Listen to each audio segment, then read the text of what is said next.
Sa ulo ng nagbabagang balita, may isang senador na hindi nalaman na siya ay tinanggal na sa kanyang alyansang sinalihan dahil sa isang sakit na tinawag na pagkamanhid. Siya kaya ay malulunasan pa. Uy, Sir Aimee, ano ba yan? Ano ba yan? Alam na ng buong Pilipinas na ikaw ay natsugi na sa alyansa. Bakit naman ikaw mismo ay hindi mo alam? Kaya nga, daming tao na nag-iisip, ikaw ba ay isang manhid lamang? Kung ikaw ay kinantahan ni Sal Panelo ng Balat Kayo, at kung ako naman ay gustong magregalo kay Porky, kay Baclush, kay Harry Roque ng hiya, gusto naman kitang regaluhan ng feelings, nothing more than feelings. Uy, San Aimee, magkaroon ka naman ng konting pakiramdam. Kasi, dapat pakiramdaman mo naman yung kapatid mo. Kahit sinasabi mo na hindi mo na siya nakakausap, hindi mo ba nararamdaman na siya ay napuno na rin sa mga kaek-ekan mo? Ito, pakinggan nga natin kung anong sinabi ni Sir Aimee.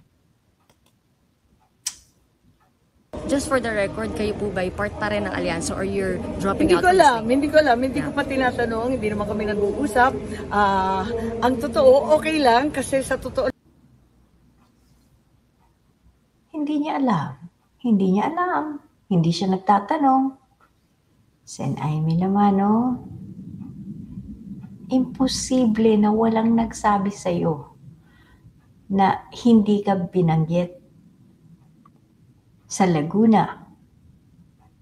I'm sure kung hindi ka binanggit sa Laguna, di hinintay mo kung binanggit ka ba dun sa Cavite. It's obvious na hindi binanggit dahil wala ka ron. Kasi si Camille Villar, wala din dun, pero binanggit siya. Tsaka pakikinggan din natin mamaya yung sinabi ni Presidente. 11. Binanggit niya si Camille. Matalino ka, San Aimee. Yan ang pinagmamalaki mo, di ba? You do the math. Ika nga. O, sige. Padayon, San Aimee, ha? Lang nakatutok naman ako doon sa kaso at yung hearing at Anong kaso kaya pinagsasabing ito? Anong kaso yun? Yung kaso ni Diggs? Bakit abogado ka din ba niya? Para itong si Harry Roque. Si Harry Roque na sinabi na siya yung magiging abogado, hindi naman pala. O ito din, tumututok sa kaso ni Diggs.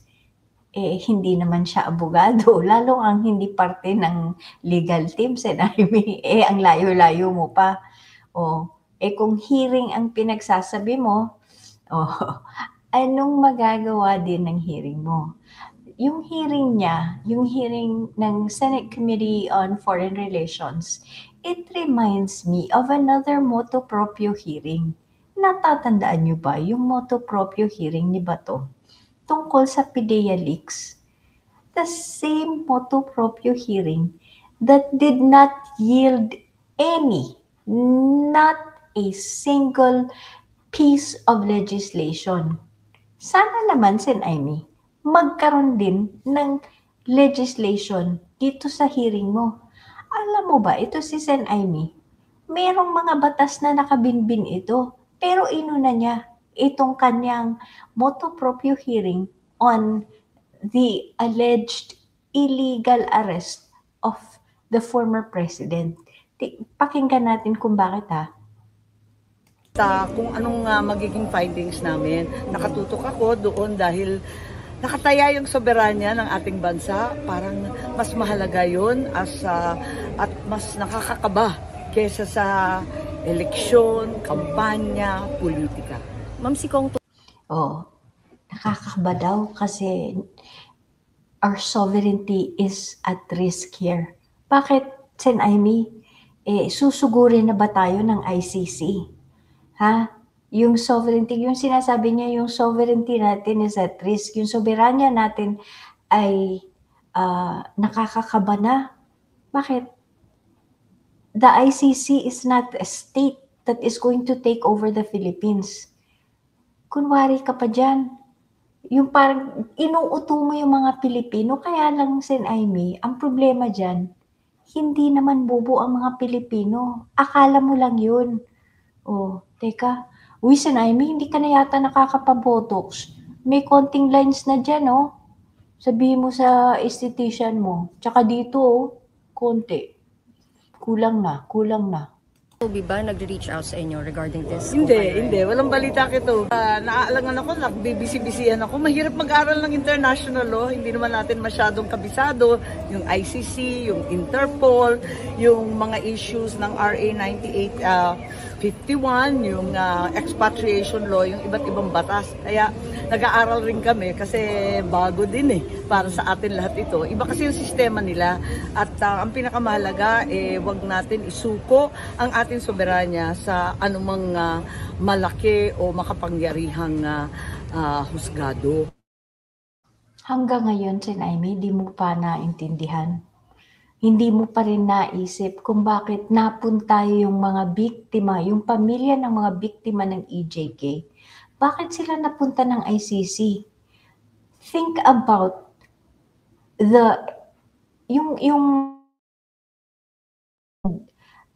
kung ikaw ba pupunta ka sa kalayo-layo para magsampa ng kaso.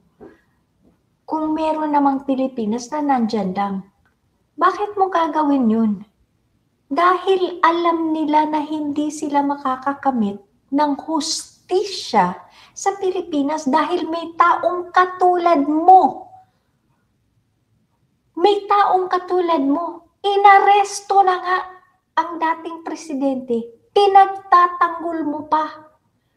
Isipin mo yun. Kaya napunta ang mga tao sa ICC dahil sa mga senador na katulad mo. Yun ang problema, Sen Aimee. Importante ang Pilipino ay dapat ilitis sa sariling bansa, sa sariling korte. Not all the time. When you are as powerful as Rodrigo Duterte, na hanggang ngayon, meron pang isang Bato de la Rosa na tumatawag sa piloto na, if you transport the president, you will go down in history as the pilot that transported the former president to The Hague. Imagine ninyo, he was able to track down who that pilot was that was gonna transport the president to The Hague. And then you have a Robin Padilla na nandun immediately, Isipin nyo, you have the former president na transport sa the Netherlands, sa The Hague, immediately, a sitting senator, a sitting vice president, lumipad sa ibang bansa, sinundan siya. These are the resources that the former president has at his command. Ganyan ka-powerful itong taong ito. Kaya alam ng ICC kung gaano kayaman, ka-powerful, ka-connected ang isang Rodrigo Duterte. Kaya, Sen Aimee, kaya ito ang mga rason kung bakit dun siya dapat litisin. At ngayon, pagkaka-aresto lang niya, magkakaroon ng Senate hearing. Pinapakita mo lang ito ang isa sa mga rason kung bakit dun siya dapat litisin. Kasi may mga taong katulad mo. Hearing, inilunsad ko hindi para sa endorsement o para sa politika o para sa kampanya. Talagang sa akin lang ang batas ay dapat mangibabaw sa lahat, higit sa lahat ng saligang batas natin bilang Pilipino. At kung may mali, mali ay mali at tama ay tama. Ayun, pag-isipan mo yun. Mali ang tama ay tama. Mali ang pumatay ng tao. At ang tama ay litisin ang may pagkakamali. Yun ang inisip ng kapatid mo. Mali ang ginawa ng kaibigan mo. Kahit ano pa ang pagkakaibigan nyo, kahit ano pa sabihin mo, mali yung mga ginawa niya. Kaya nga sabi ni PBBM, it doesn't matter if you are my friend. Wrong is wrong. And I will do what is right. He is loyal to the Constitution. While you are loyal to yourself, me ka nga eh. Ewan ko na lang sa'yo kung anong mangyayari sa political career mo. And whatever is coming to you, you deserve it. Tawa ka pa ng tawa dyan.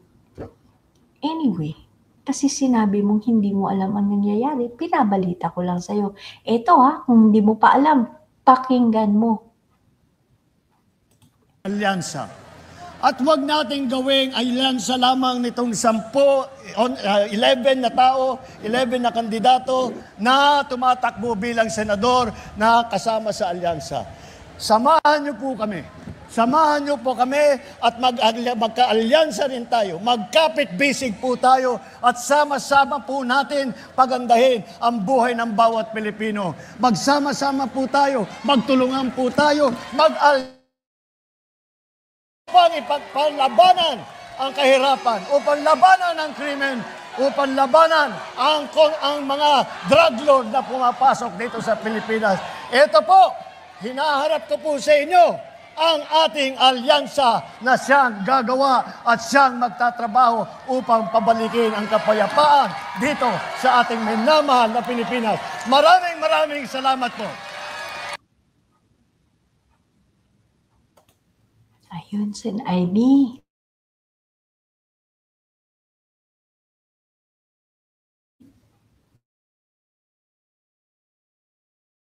Uy, sinasabotahe yata ako ni Sen Ivy Nag-loading ako dun ayun. Kahit pala si Camille Villar, sabi pa din ni PBBM, 11.